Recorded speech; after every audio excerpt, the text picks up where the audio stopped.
Welcome, everybody. This is Addison Williams, and I am very excited to share another story with you today. Here we have Alex Massie, an Oklahoma guy who is near and dear to my heart. He is from Northeastern State University, but first and foremost, before I get into the introductions, Alex, thank you so much for being here today. Man, thank you so much for having me. I'm excited. Alex is a native of Houston, Texas, where he grew up eating, sleeping, and breathing all things baseball.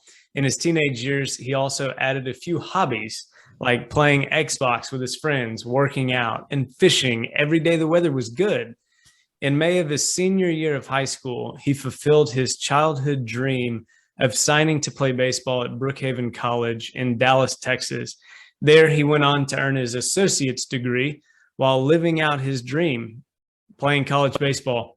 After his junior college days were over, he signed to play baseball at Northeastern State University in Tahlequah, Oklahoma, where he finished his undergrad years as an outfielder in the starting lineup, earning his finance degree, and also becoming the co-president of NSU's Fellowship of Christian Athletes.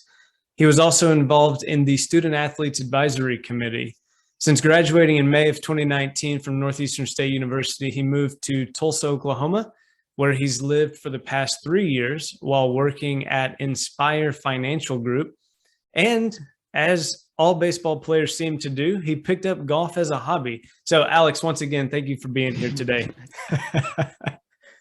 Man, what an awesome introduction. Thank you so much for having me. Absolutely. I wish I had all the ammo to give you just as good of an introduction because you're an awesome guy. Well, I do appreciate that.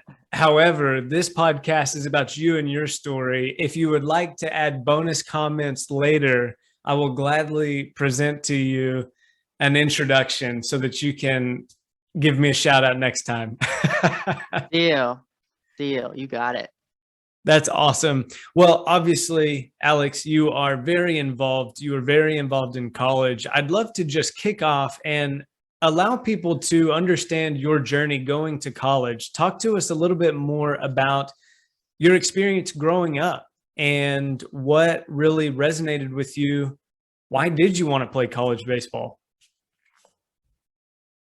Okay, wow. So when I was 3 years old, baseball was like all I wanted to do. My dad he'll never let me live it down, but like my first word was mom, my second word was ball, and then my third word was dad. Like I just picked up a baseball any chance I got and would start throwing it. So I started playing baseball when I was 3. I got on a little mini t-ball league down there in Houston, and I genuinely I just never had a desire to play another sport. Like that game clicked for me. It just fit me as a person. And so when I was growing up, it was like, okay, where most people would try more sports, they like get involved in soccer and basketball and football. I just got on more baseball teams. Like that was all I wanted to do. I remember playing on as many as 3 teams at a time and just being out there on the field every day with some of the best people you'll ever meet, creating those lifelong friendships. Really learning how to handle failure was huge growing up. And I just knew, like, as I was getting older and more serious, I would always tell myself, like, I'm going to play baseball until someone tells me I'm not good enough, was how I thought through it. And so I just took it one day at a time, every day. And as I was approaching probably about my junior year of high school, it was like, okay, it's time to start looking to play in college. We got to get on some showcase teams. We got to do something because in my heart, I knew I was good enough. And my parents grew up in very humble backgrounds. So as far as like travel ball went, getting recruited, them playing sports, like that was new territory for all of us. I just knew I had to talk to other people that were playing at higher levels if I knew any that had moved on through high school. So I got on some travel teams and started doing some showcases and really, like, I didn't pick up too much traction probably until about halfway through my senior year, and then got a couple offers that I was like, I I want to pay this forward to my parents. Like, I know that baseball, they've invested so much money traveling, staying in hotels, taking all the kids there. And so I wanted to use that on top of my grades to be able to repay them.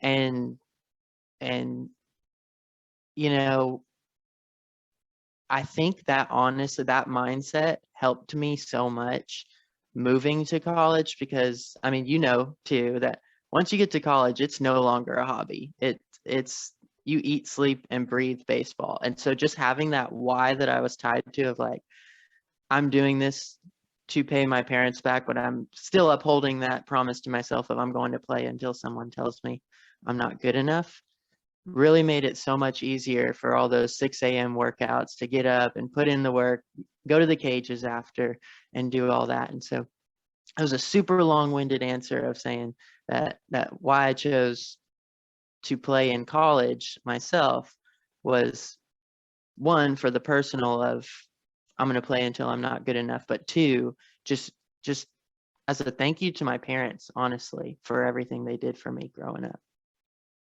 That's really powerful. There's so much there. Let's talk a little bit about your mindset, because of course, growing up, you love baseball. That's your thing. That's what you love to do. But whenever you're going into those 6 a.m. workouts, or even in high school, burnout is a real thing. So talk about how you continue to still uphold those two promises, one to yourself, two to your parents, and then also dealing with the reality of burnout. Do I really want to do this? Yeah. So starting at least in high school, when I started to have that mindset shift, I was like, I don't want to sound too harsh, but it just didn't make sense to me when I would talk to other teammates in high school and whatnot. And they were just like, oh, after my senior year, I'm just done playing baseball. I'm like, if you're not working for any, why are you playing your junior and senior year if you know you're not working for anything? I mean, they were wanting to make memories and enjoy it too, but at that time I was like, I am here to get to the next level, to do this for myself, to pay my parents back. But even in college, like you're talking about, the reality of it, of I'll just, maybe to drive home the point of the reality, I'm sure all the listeners understand this too, but like, I would get close, when I was close to graduating college, all my parents' friends, when I come home and visit, and they talk to me about like transitioning to the workforce, they'd be like, oh, just wait until you're working 40 hours a week, you're going to be missing college. And I'm just like, man, I can't wait to only work 40 hours a week. Like, I'm a full-time student. I got people telling me when we're traveling, what days of classes we're going to be missing, when I got to be up for my 6 a.m. workouts, when I'll be able to fit in meals, what time I got to be at study hall, doing all the extra homework on top of study hall, because study hall alone was not enough to get all the homework done. And then extra reps in the cages to make sure I was staying on top of my craft. Like, it is a lot. And burnout is a really, really real thing that I'm sure a lot of the listeners can relate to. And all I can say is keep your why in front of you, whether you have to write it down, whether you have to just wake up and tell yourself that every morning. Make it matter to you. Whatever it takes for you to do that, however you can make it matter, is going to help you push through the burnout. And from a baseball specific standpoint, the game just helps build a habit of being able to do that. Because I mean, you're well aware, like, I could guarantee you I took more extra swings than anyone else on the team, no matter what team I was on, and was still liable to go 0 for 4 in the next game. And just, you can do everything right, you can work as hard as you want to, and things still don't go your way. But as long as you know in your heart why you're doing it, it's going to make it that much easier to get right back up the next day and tackle it head on again. That's great. So know your why. That's, of course, something that really motivates you.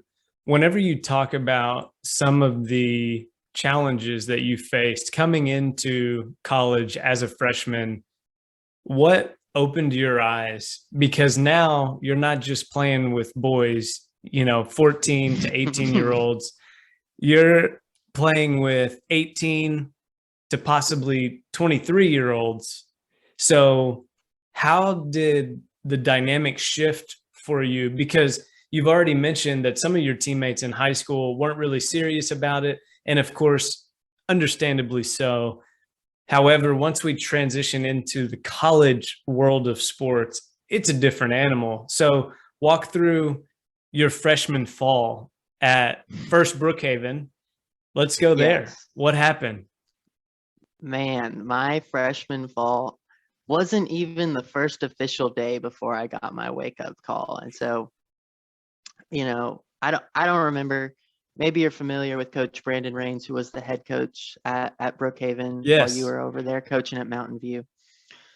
He was all about baseball and getting to work and just putting in the work. We were there to be some dudes on the baseball field.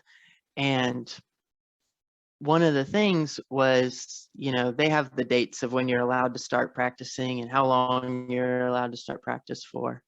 I want to say it was the first day of classes was the first day we were allowed to practice in JUCO, because there's way less rules in JUCO than the NCAA. School hadn't even started yet, and the team captain organized a not mandatory, not practice that everyone should be at type deal. And Coach Rains just so happened to be watching it all from outside the field kind of deal. And so we're all taking our reps, doing our in and out, taking our BP. And I had signed as a pitcher and a catcher. I played catcher my whole life, and pitching, just because of my arm velocity and whatnot, was always, it was one of those things that, hey, you can do this, but you're mainly a catcher. And so I got into my group for batting practice. Honestly, hit a great few rounds. And Coach Rains pulls only me over to the side. And this is JUCO, where there's easily 60 people that show up there in the fall to make a 30-man roster in the spring. So that was wake up call number one, where instead of having 18 people in high school to fill an 18-man roster, this was already overwhelming, having that many people on a baseball field at once. But he pulls me over out of anyone else, and he just says, "Hey man, that was awesome. Your BP was money, but you're about 145 pounds and we've got 7 catchers, so where else can you play?" And so the only position I was comfortable in my abilities in was already taken from me before he had even seen me catch, was wake up call number 2. And I just said, well, stick me in the outfield and I'll win a spot. I was not confident in my ability to do that at all, honestly. But I was just like, what else can I say when your coach hasn't even seen you catch yet, and he's telling you where else can you play? And so I spent that time playing those 18 to 23-year-olds at 145 pounds, maybe 5'10" at the time, just trying to learn a new position, playing against boys who have been at the top of their level. Like, I didn't really realize it, but the district I played in high school was a very, very competitive district. So I talked to all these new guys as I'm meeting them, and they're all state, all district, all those things that I have none of those accolades to show. And so I'm just like, man, they've got all those awards that I don't. They're 50 pounds heavier than me. They're faster than me. They're stronger than me. And it was just like right then that it became really real of, I told myself I'm playing until someone tells me I'm not good enough. Nobody's sitting here telling me that. So I'm going to show up to the cages. I'm going to put in my work. I'm going to find a long toss partner. I'm going to eat. I'm going to go do extra workouts. I got a gym membership that not many other people had. And it was just like right then, it made me realize that I wouldn't know that Brookhaven College existed if it weren't for baseball. So I was always going to take care of my grades just because that was an important thing for me. But outside of that, like once the homework was done, the rest of every minute of every day was spent either in the cages, in the weight room, or cooking some more foods to grow them, try and put on some mass. And that's when I learned real quick that is no longer a hobby. We don't just play because we love playing. We play because we want to be the best of the very best and play as long as we can. Absolutely. Absolutely. You've stepped away from home for the first time. And Mm-hmm. of course, you get punched in the face from the coach saying that you need to basically gain 145 pounds. However, you have a chance to play in the outfield and you're earning a spot there. You're trying to.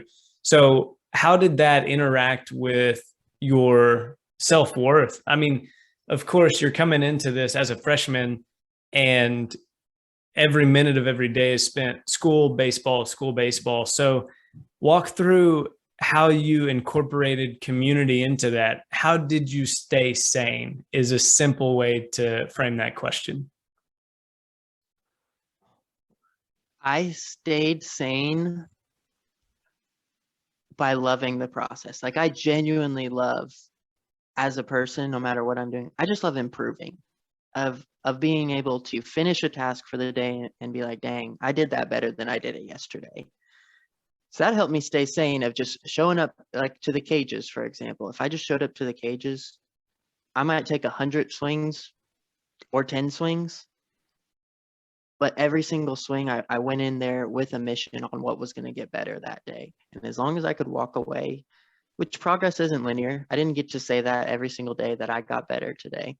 There were always some drawbacks, but for the most part, if I knew I gave it my all, and I knew that I walked away better than I started, or learning how to get better than I started, that helped so much. And as far as the community aspect goes,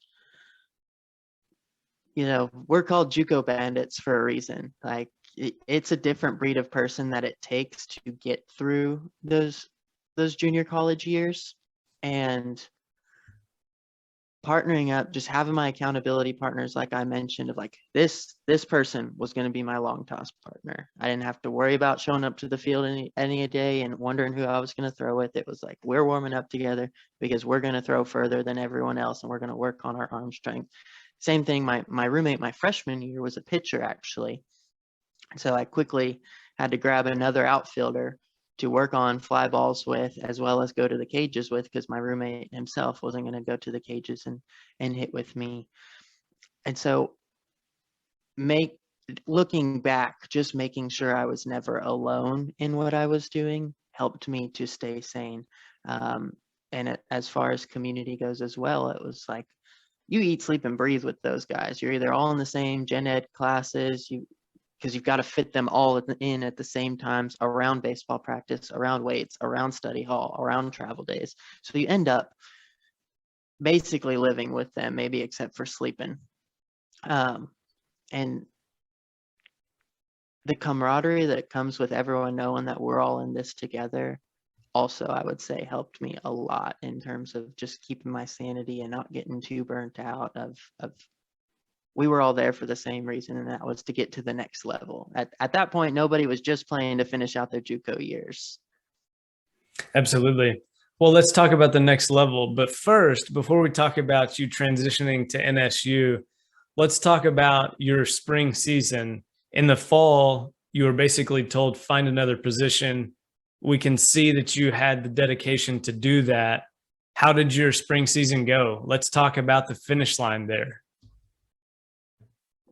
Yeah, so I did not sniff the field the first half of my freshman season. And that honestly is what started the identity crisis side of things. I'd never not started in my life. I'd never not been the core of a team. And it was just one of those things that it's like, I felt like I worked hard all fall. I would have told you with confidence that I worked hard all fall.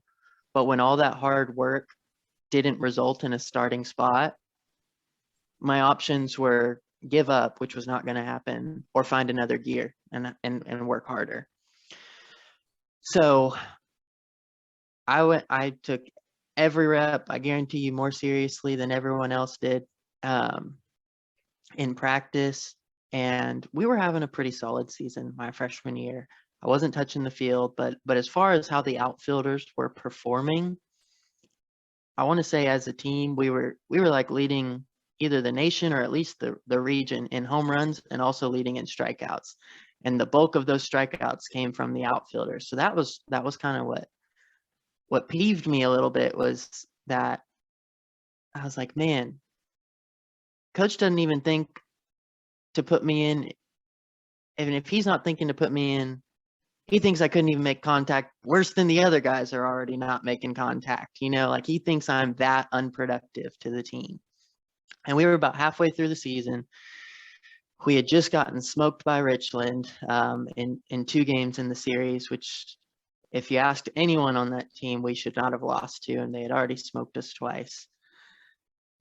And Coach Raines shared a story before game 3, just about being ready for your opportunity. And he shared a real powerful boxing story, where I think the Vegas odds were like some of the furthest spread odds in history of how much of an underdog this guy was.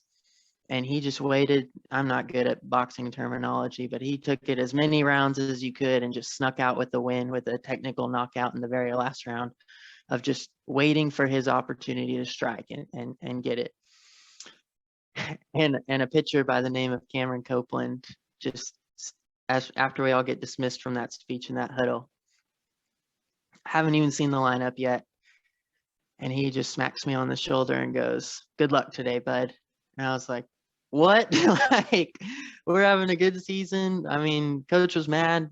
Maybe he was just doing it to make another outfielder mad and kick their butts into gear. Who knows? But I just went up there that day and told myself that whatever happened, I was leaving it all out there on the field. Hadn't had a college at bat yet. Had no idea what I was really going to be up against, other than what we faced in inter squads. And by golly, I somehow ended up, I want to say, like, I don't remember the exact stats, but it was like, I think we had 6 hits on the day. We still lost, but I went 4 for 4 with 2 doubles and a homer. And I had never really been a home run hitter up until that point. I was just line drives in the gaps. And so my last at bat of the day, I hit that home run. And that's when it became real, that I was like, okay, I can do this. I did find that other gear. I'm ready to rock, and ended up having a phenomenal freshman season, even if it was only half the season. I didn't leave the lineup the rest of the season after that. That's a fantastic story of staying the course. We talk about it, but it's hard to actually see that in practice. And then whenever you do see it in practice, it makes that much more sense. But whenever we're in that moment, it's very hard to be discouraged. And the encouragement from me hearing your story is, even on the days where you were going in and out of the dugout, seeing the lineup, seeing your name not there, the dedication that you have trumps everything, because you were in fact ready, which is awesome. Now, for the audience and for myself, did you play 2 years at your junior college, or did you transfer to NSU after 1 year? I played 2 full seasons at NSU, at Brookhaven. Did my time there, got my associate's degree, wrapped all that up, and then, yes, transferred into NSU as a junior and finished out my senior year there. Okay, awesome. So how did your sophomore season go? Real quick, paint a picture from freshman, you played half the season, sophomore year at Brookhaven, and then transfers to NSU. Walk us through that just briefly, and then we'll make the caveat to your time at NSU. Yeah, so sophomore season at Brookhaven was nothing short of phenomenal. I told myself, even though I was finally that core of the team that I was used to being, I still had it in the back of my mind every day and took it with me of how it felt to not be the core of the team like I was my freshman year.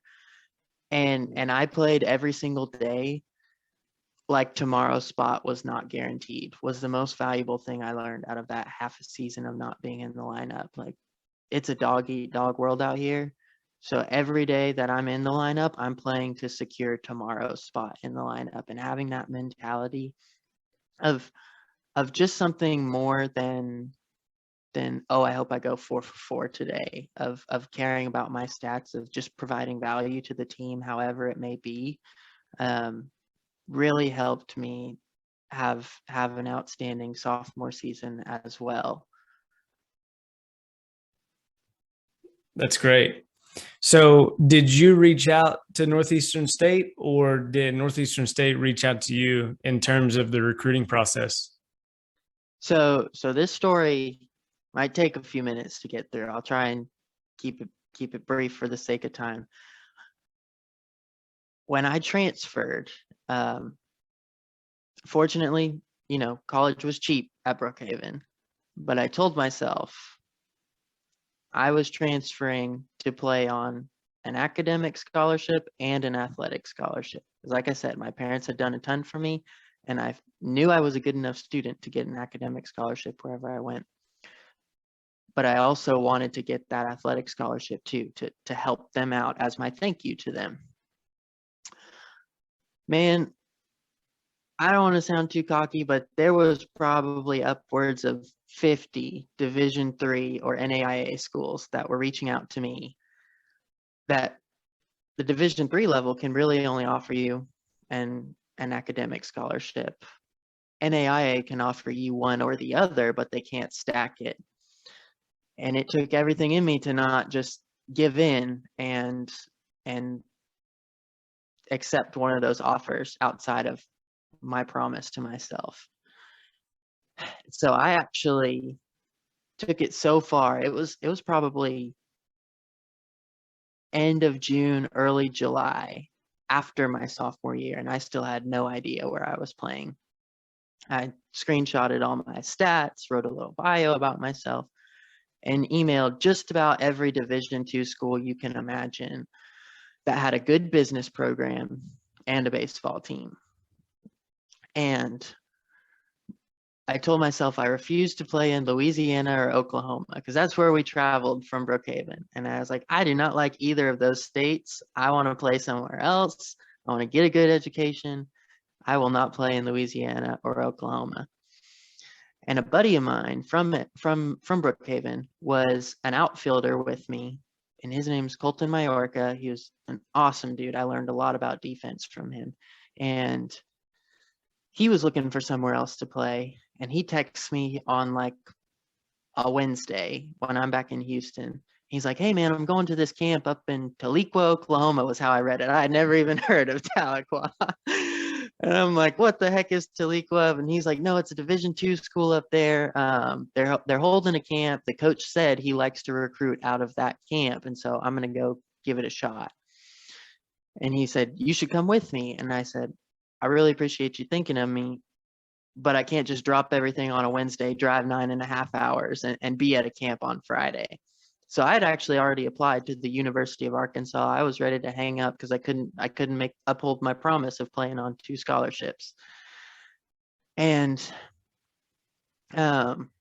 Colton comes back from the camp. He calls me and he's like, hey man, the coach offered me a walk-on spot, which was Coach Hendrick. I don't know if I'm going to take it. I've already got all my stuff settled at A&M Corpus. I'm just going to get my coaching degree from there and go be a baseball coach. So you should email him. And so I said, okay, I'll email him. And I emailed him and just top line, I said, hey, you just offered Colton Majorca. I played with him. I didn't really want Colton to know I had actually sent the email because I didn't want to take his spot. That was his spot on the team. So I said, let's keep this from him. I want him to take the time to make his decision. But here's my stats. Sorry I couldn't make it up to the camp. Do you have any other camps upcoming that I can plan for? And he calls me back not like 30 minutes later. And he said, hey, that was really honorable. Like I agree we should give Colton his time. I'm already at 40 guys, which I don't want to be naive and just start offering walk-on spots to everyone knowing that there's not even space in the locker room for those guys. I said, yeah, that's fair. And he said, I would really hate to pass on your stats though. So I'm gonna call Coach Raines, talk to him a little bit and give Colton till the end of the week to accept or decline the offer. And Coach Hendrick calls me back the next day and says, hey, Colton turned me down. Do you want to come up here for a visit, and I'll have your offer ready when you get up here? And I'm like, cool, let's do it. When are you free? Like, I'm coming on my visit whenever you want me to. And as soon as I got up to that town, like, it is nothing close to what I was used to. I grew up in Houston, Texas for 18 years and then spent the last 2 years in Dallas, Texas, and moved to Tahlequah, Oklahoma. And there's just something about it just felt like home as I'm walking through this campus and seeing the history behind everything. And so I ended up receiving my offer and signing it same day I got it from Coach Hendrick. And that was what got me transitioned. So I reached out as a long-winded answer to your question, but I would have never even known to reach out if it weren't for Colton Majorca. So I always make sure to give him the credit anywhere I can, because it's done so much for me as a person being at NSU. Absolutely. So whenever you talk about your transition, you've already transitioned once, Houston to Dallas, Dallas to Oklahoma. And would you say that you took that same grit because you didn't get the scholarship that you wanted? You actually got a walk-on spot. So talk a little bit about the grit behind your want to. You made the jump. Now it seems as though you're going to prove yourself again. So highlight that next chapter of, I promised myself something, let's do something about it. Yeah. So going from Houston to Dallas was a change. I was living on my own for the first time. Just had to learn how to, quote unquote, adult while playing baseball and going to school.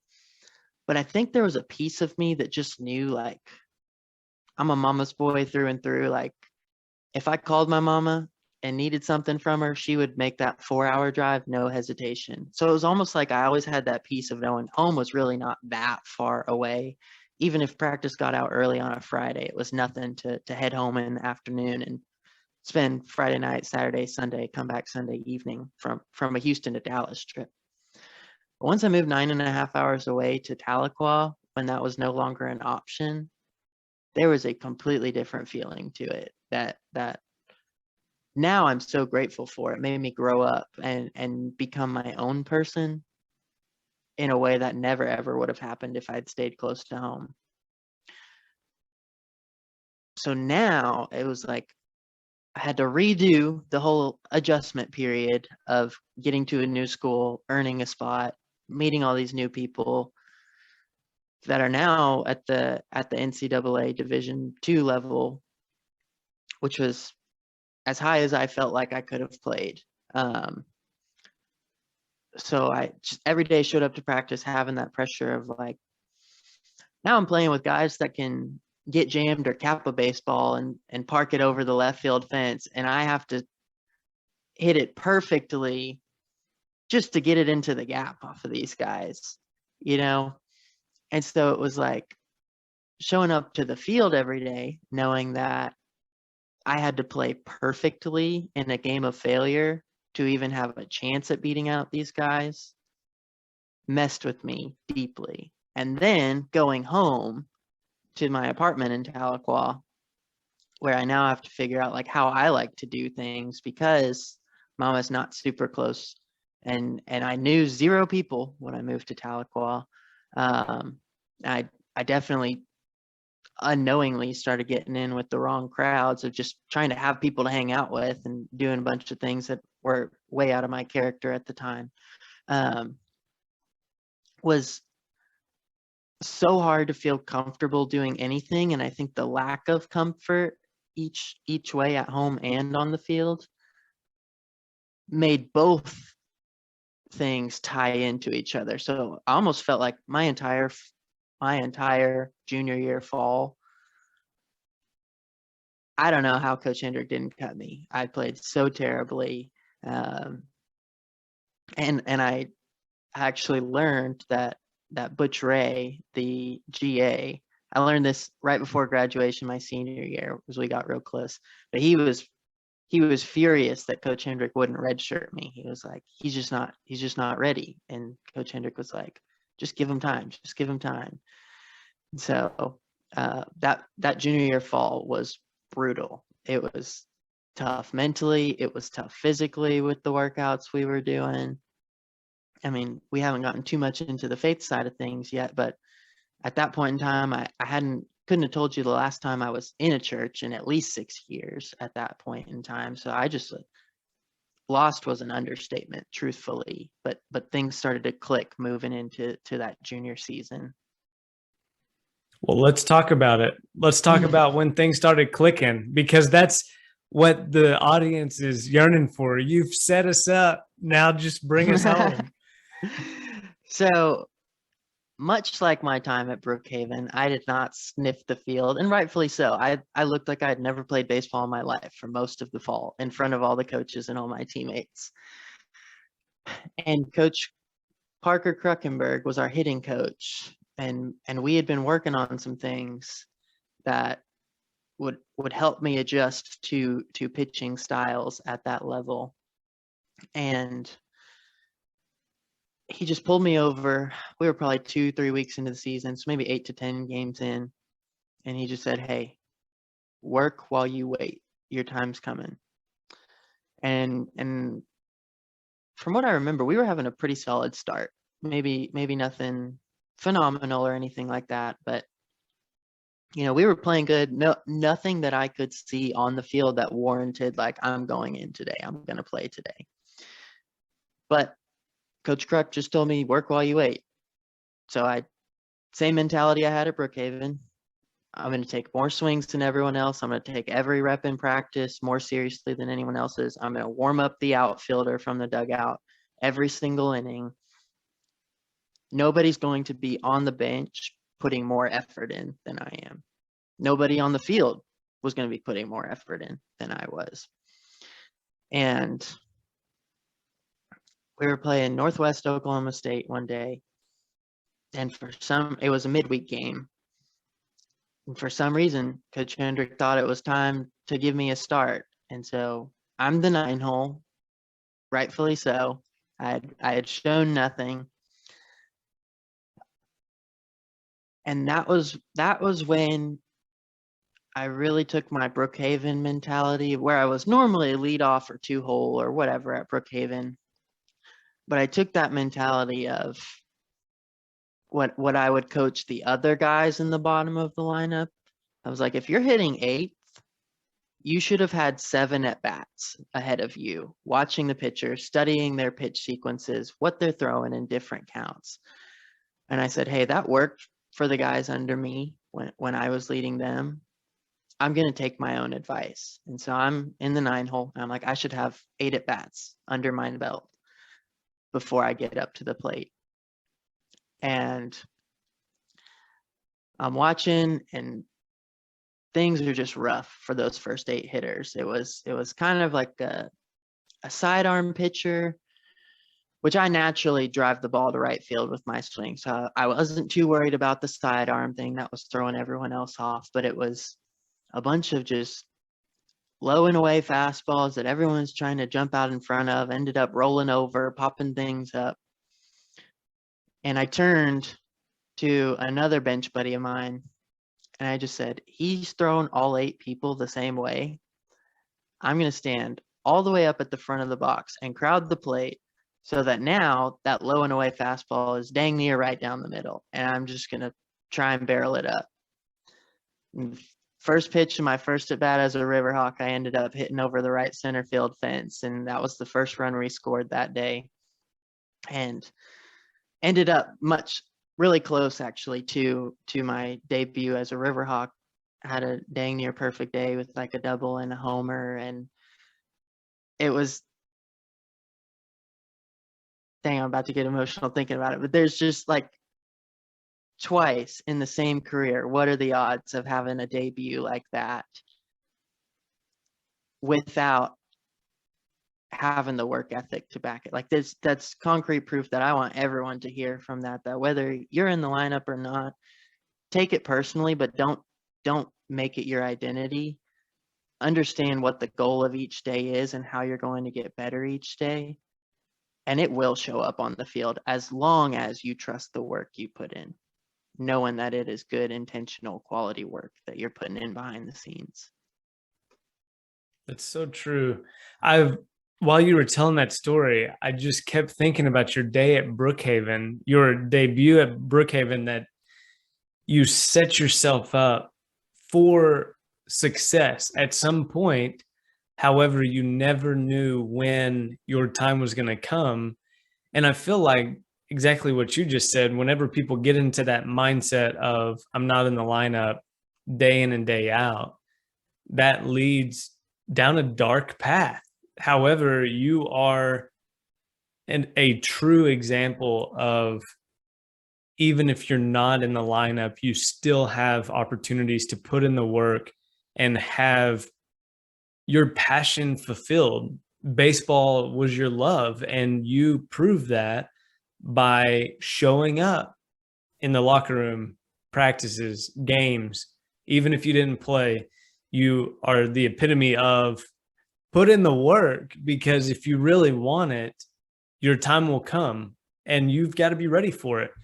So transitioning into that dark place that you were in, you mentioned identity, and you also mentioned that you weren't in church. So we haven't really talked about faith on this podcast, but walk us through your faith journey and your pivotal moments in realizing that you're in a dark place, and how do you overcome that? How did you overcome that looking back?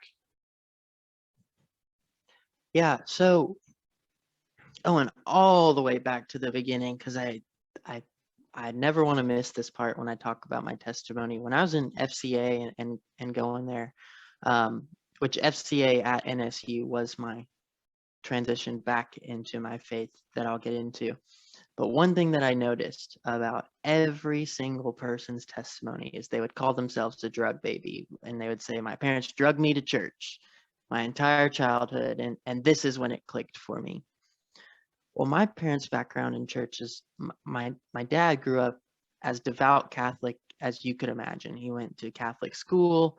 He has an aunt that is a nun, an uncle that's a priest. Like, if you want the picture perfect Catholic family, it's his side of the family. And so then my mom's side, she grew up in a small town in Ohio. I think she graduated with like 20 or 21 people. And that town was so small, it was like something was wrong if you didn't show up at church. So whatever was going on, you were at church on Sunday. The whole rest of the town's closing. And I've never really talked to my parents about it, but it's always just seemed to me as they view church as a chore. So once they got married and moved out on their own and doing their own thing, like they got rid of that chore. And that was that. So I grew up following my older sister around to church, and she would go. She's about 3 months. She is about 3 months. Sorry, 3 years older than me, and she would go to church with our neighbors, which they were a little older than her. And so I'm just 3-4 years old, and I'm saying, all right, I'm just going to go to church with Becca and the neighbors today. And so from that young age, like, it was completely on me if I was going to church or not. And I didn't grasp everything. I just thought it was cool to go to church and make some friends there. And this guy named Jesus died for us. Like, that's nice, because that's probably a big deal, because I don't want to die at that age, you know? So like, that was literally what I would think about it. And I did a pretty good job into my 10, 11, 12, early teens years of making sure I went to church with someone, usually my neighbors. But once they got older and moved off to college, my sister, she was, older high school age at that point. She would just go to church with whatever boy she was dating at the time. And I didn't like the idea of church hopping. I had my home church, and for some reason, that was around the time that I decided no church was better than church hopping. And then I was getting busier with more and more baseball teams, playing tournaments, traveling on the weekends. And so it's just like as soon as high school started, church went out the window. And that definitely was probably the worst time for it to go out the window, but hindsight's always 2020. I didn't have any issues, tempted to do drugs, nothing like that. Like I didn't want to go party. I just wanted to play baseball through high school. I didn't drink, nothing like that. But because of the example I had at home, one thing that I didn't know that could have been as dangerous as it was dating. I just thought it was the coolest thing ever. When I got into high school, I was like, man, like this is a girl. I like her. She's cute. She's pretty. She's funny. Like, oh, if she's having a bad day, I get to help make it good. If she's having a good day, I get to help make it great. Like I just loved investing and pouring into one person. And even if the relationship ended, like it was like, boom, on to the next one. Like I want to go make another girl feel like she's the best thing since sliced bread. And so probably throughout all of my 4 high school years, I might have went like 3 months total without a girlfriend. And I took the same senior year girlfriend into college with me. And now I'm off on my own without a view of what a healthy relationship should look like. I've never understood that, never been taught that. I just saw my parents fighting a lot. So I was like, fighting's normal. Like you're just supposed to fight. And the more times you fight and stay together, the better off you are, type deal. And so without having that guidance there to teach me anything like that, not having the church to teach me anything like that, like I was just completely winging it to where I was making some very, very poor decisions in that relationship, and made it through my sophomore year of college at Brookhaven. Still couldn't tell you the last time I was in church. And once I got to NSU, an outfielder that's how we know each other, by the name of Derek Shedden, he was like, hey man, you should come to FCA with me. This is one of my first few weeks there. So you should come to FCA with me. You don't have to get up and speak, like nothing like that. But at the end of the night, you get some free ice cream. And I was like, I don't even like ice cream that much, but I have no friends here. So I'll go just to go. And we get through FCA that first night. And I was like, okay, that wasn't that bad. There was a good amount of people there. Maybe 3 baseball players total, like me, Derek, and one other guy that would go. We were definitely the minority. We were not known for having a good reputation around that school. And that was what started to open up my eyes, that the people I was hanging out with after practice every day were not the right kind of people to be hanging out with. And so I didn't add a church into my life. I just enjoyed my Thursday nights of FCA, truthfully. Even though I would hear Coach Farner say that just FCA was not enough, go find a church. Like, it was progress for me, and it was comfortable for me, and it was what I was happy with. And then we get to the end of my junior year, and all of the FCA leadership team is seniors. And Derek, the FCA president at that time, and Coach Farner all come up to me at our end of the year gathering.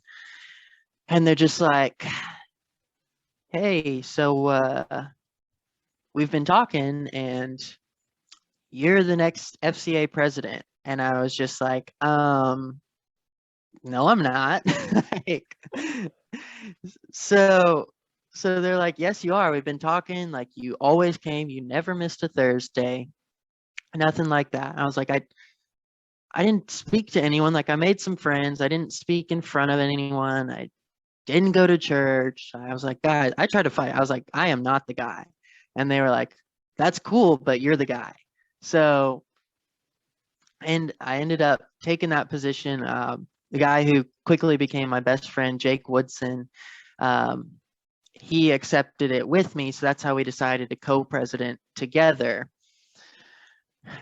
And that's what made it real is, you know, I still couldn't have told you the last time I was in church. Thankfully, I was going to FCA at least, getting my shot of Jesus there, learning how to be a better person and apply my faith to my sport and start looking at my sport a little differently. But I still always had that feeling of like, I am not the guy, because Jake, his dad's a pastor. He's probably never missed a Sunday of church in his life. One of the nicest, purest dudes you will ever meet in your life is now partnered up with a guy that couldn't have told you the last time he had been in church, didn't own a Bible, didn't even have the Bible app on his phone. Like, he just went to FCA. That was it. But I will say that was a huge, huge factor for me living the way I did my senior year. Because I was like, this is out in front of everyone. Like, I'm the FCA president. I do not need to be seen at Ned's in Tahlequah, nothing like that. I don't need to be going out doing those things, getting involved with those people, because that's only going to damage how people view FCA and how people view Christians even, which is a huge problem in the world today. But what really made it click that senior year is right after New Year's, I'd been approached to go to STUMO conference, and my mama asked me, what do you want for Christmas this year? Go in the middle of my senior year on Christmas break. And I was like, it's like $100 or $200, but all I really want for Christmas this year is to go to this STUMO conference down in Oklahoma City. It's like a church conference for college students. I think it'd be good for me. And she's like, done deal. Where do I pay?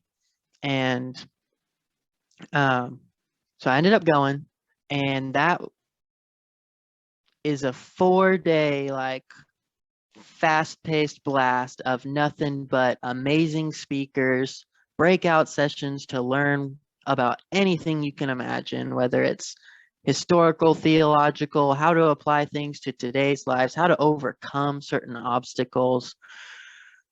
And in that 4-day span, I don't think I ever will, but I started to feel like I had made up for that 6-year break of I'm learning, I'm growing. I walked out of that conference a different person with a different view on life, a different view of how to treat people, of how to love people, how to approach people and talk to them from a non-judgmental aspect, and just learned so much about stories in the Bible even. And I took my senior season so differently as to how I approached it from a mental aspect, and just made sure I was able to pour into all of the younger guys. Like, my career was done at that point. People, they forgot to call me on draft day or something. So I knew that, like, my time playing baseball was done. And I just wanted to make sure, like, how can I leave a legacy that's going to outlast just my stats on the baseball field? And so that really carried me to finding it. That conference carried me to finding a church in Tahlequah, making sure I had a church home when I moved to Tulsa after, and truthfully was the turning point into how I've been able to keep my faith as a part of my daily life. So whenever you talk about the turning point of the conference, of course, you're still in school, you're co-leading FCA. What was the dynamic like on the baseball field? Because we can talk, hey, you had your Jesus moment, and that's great. That's motivation for you. Right. But you've already said that there were 3 guys on the baseball field that went to FCA. So talk about the other 37 to 39 guys that you're dealing with on a day-to-day basis that might not have the same beliefs as you. So that was my junior year that we really only had 3. And my senior year, once I became co-president, I was like, I had enough good relationships with believers and non-believers on the team that just wouldn't go or anything like that. That and I had enough pull with them, I would say, that I was like, hey guys, this is a part of our Thursdays now. Like after practice, we all go to the caf, we all go out to eat to dinner or do something. And then let's go meet up at FCA and go to Brahms and hang out after. And so my senior year, I want to say we made it up to about 10 baseball players that continually and habitually went to FCA. So that was a win in and of itself. Even if I was bossing people around to get them, I was like, you say you're a Christian, I say I'm a Christian. There's no harm that can come from this 1 hour on a Thursday. So let's just go. Let's go. Let's go learn. Let's go invest in people from other sports that are there to grow too. Let's change the reputation that NSU baseball has around the school, because nobody was really thrilled to hear you were on the baseball team up until that point. And moving into how that took hold on the baseball field, especially for me, my senior year, my entire life, how I viewed the week was directly tied to how I played in the last game. If I did not play well, I shut everyone out. I just wanted to go to class, get my homework done, and go to the cages and work towards the next week. Once I had that turning point, my entire season, like, it just turned away from whatever my stats were, which we can get into how crazy those stats got, but making sure that I was never emotionally tied to the outcome anymore. And what I was emotionally tied to was, did I set a good example for the people that are going to be playing here after me? Did I coach and love those guys in such a way that they are going to be able to digest what they were learning, whether it was in the game or in practice? Every day, my mission became, how can I pour into those that are going to be filling in my footsteps, the outfielders that are coming after me, the hitters that are going to need to be replacing me in the lineup. And once you start playing for a purpose way bigger than yourself, the game just opens up so many doors for you, whether it's relationships, opportunities, anything like that, of really just, like I said, playing for something bigger than yourself, making it matter. Now I stopped being focused on my stats and really started being more focused on my legacy and how NSU baseball is going to be different even after I'm gone, and different in a better way. It's interesting because you made that comment, but then also a moment ago, you had said that your stats got pretty crazy. And so my interpretation is they got better whenever you said that. So it's interesting how you talk about the dynamic of how crazy your stats got, but then also at the same time, you're saying that the mentality that you took in practice and in games, it not only transformed from just you, it transformed to the name on the front of the jersey, the legacy of NSU, the legacy of the baseball team. It seems like it came from an individual perspective to the outcome of, man, I'm playing for something bigger. Could you elaborate a little bit on that? Yeah. So as far as the stats go, we started off around, I want to say we started off like 1-11 my senior year. And I had an injury in the fall that, I'll be honest with you, I tried very hard to redshirt my senior year. Not for anything that I thought the team was going to be bad. I thought we were going to have a great team. But I just wanted, it was my senior year, I wanted this to be about me prior to season starting and prior to going to STUMO conference. And so I tried to redshirt, and Coach Hendrick was just like, hey, get that thought out of your mind. We're going to have a great team this year, and you're the core of it. So, and his words actually were, a hurt Alex is better than any of his replacements. So get over it, pretty much. And I had some trouble with that because, like I said, I selfishly wanted to redshirt, and then I went to that conference and I was like, this is not about me. This is about my legacy. So we start off 1-11. I am having the absolute worst start to a season I have ever had. The first half of the season, through the first 25 games, I went back and mathed this out after my senior year was over. I was batting 135, 25 games into the season. And for context, as a baseball player, I'd never hit below 340 in my life. And now I'm batting 135. Walking home every day, like, man, I'm sure glad I'm focused on pouring into other people, because if I was still the old me, I would be a terrible influence on everyone, truthfully. But I never stopped putting in the work because I knew what I was capable of. I'd already performed at a high level at that level in my junior year. And I was like, it's going to turn around. Just don't stop working. Don't stop pouring into other people. And I think that focus on pouring into other people helped me learn about myself as an athlete better. And I ended up hitting 300 on the nose in the last, like, I brought my average all the way up to 300. I'd never hit more than 3 home runs in my life, like in a season. Ended up with 8 home runs on the year. Who knows where the heck they came from? Was it tied for the conference lead in triples? You know, like, I think I was top 10. Like, I'm not trying to toot my own horn too much, but I think I was top 10 in every single offensive category in the conference except for my average. And when I went back and mathed it out later, I had to hit like 460 or 470 to bring my average up from 135 to 300 in the back half of the season, which, for any baseball players listening, knows that that's a good half of a season. Yes. But I just never stopped working, never stopped showing up to the field each day, you know, saying, how can I help everyone else get better today? How can I help? And I was not known for, like, I was not known for my defense. I had a good arm, but because outfield was my newest position, I wasn't ever making any spectacular plays.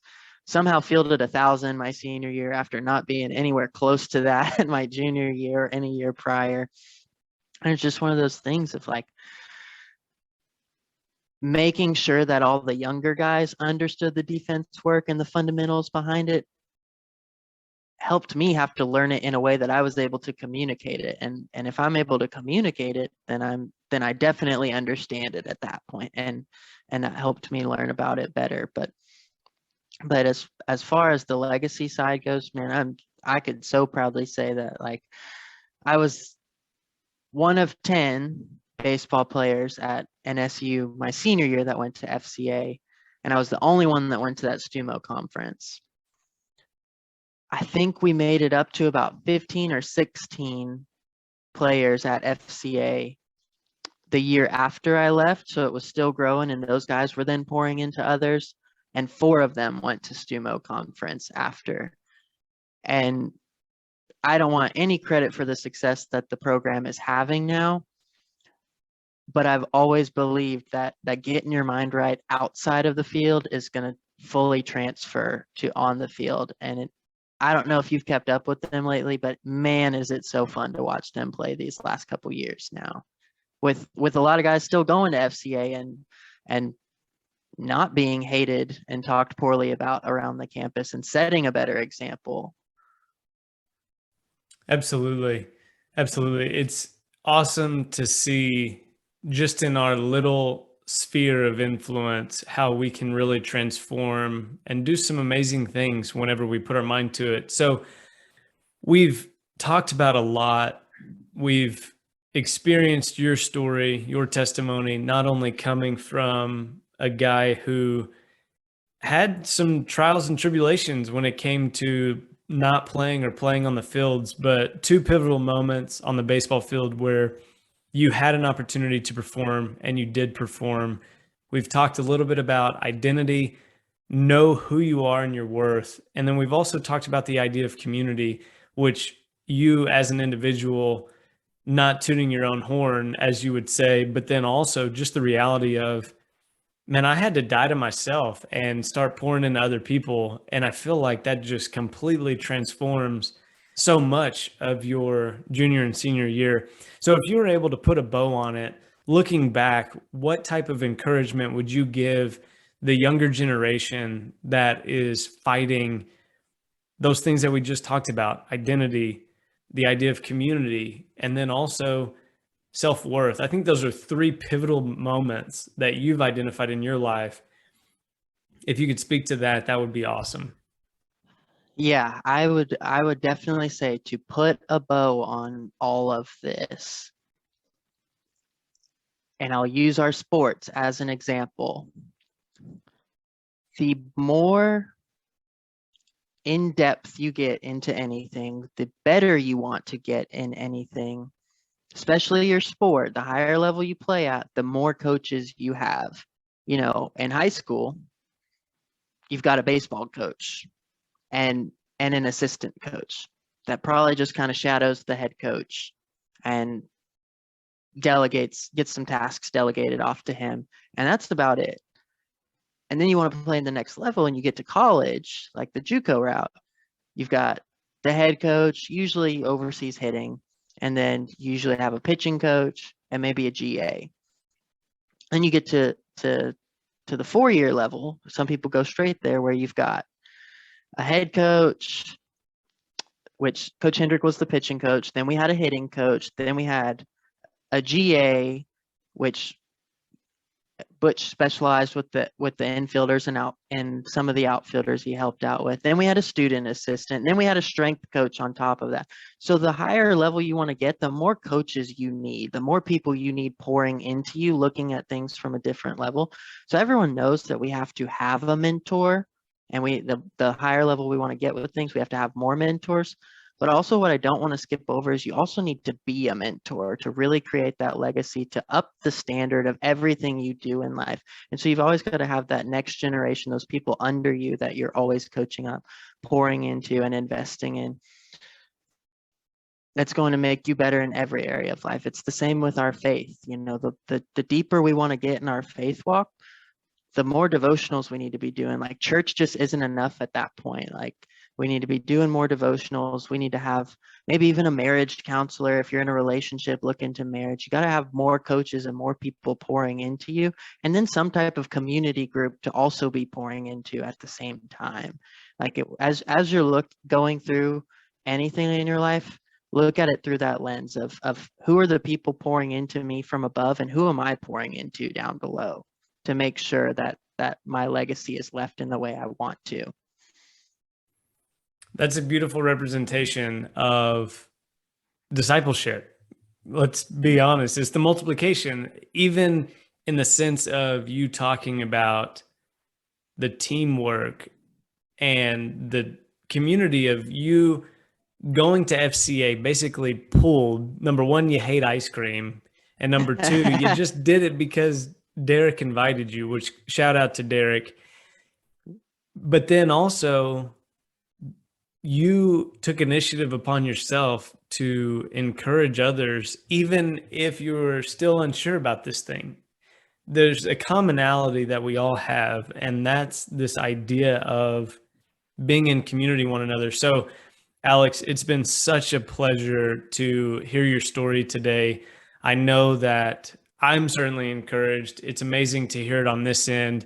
So for our audience listening, I hope that this idea of just knowing who you are and your worth, not only in Christ, but just in your identity as a person, is so much more valuable than anything we could ever imagine if we just take a moment to self-reflect, like Alex said. So Alex, thank you so much for being on today. Do you have anything at all that you still want to get out on the table today?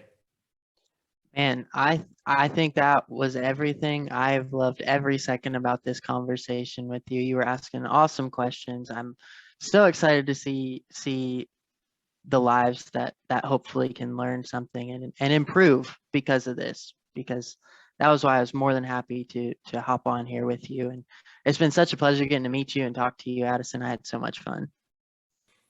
Awesome. Thank you, Alex. I do appreciate it. For Prospects of Christ, everybody, this is Addison Williams visiting with Alex Massie. Thank you so much for listening, and we hope you enjoyed this episode. If you did enjoy this episode, please leave us a 5-star review, because that ultimately means that more people can come to know who they are and what we're trying to do within this ministry. So thank you for listening, and take care.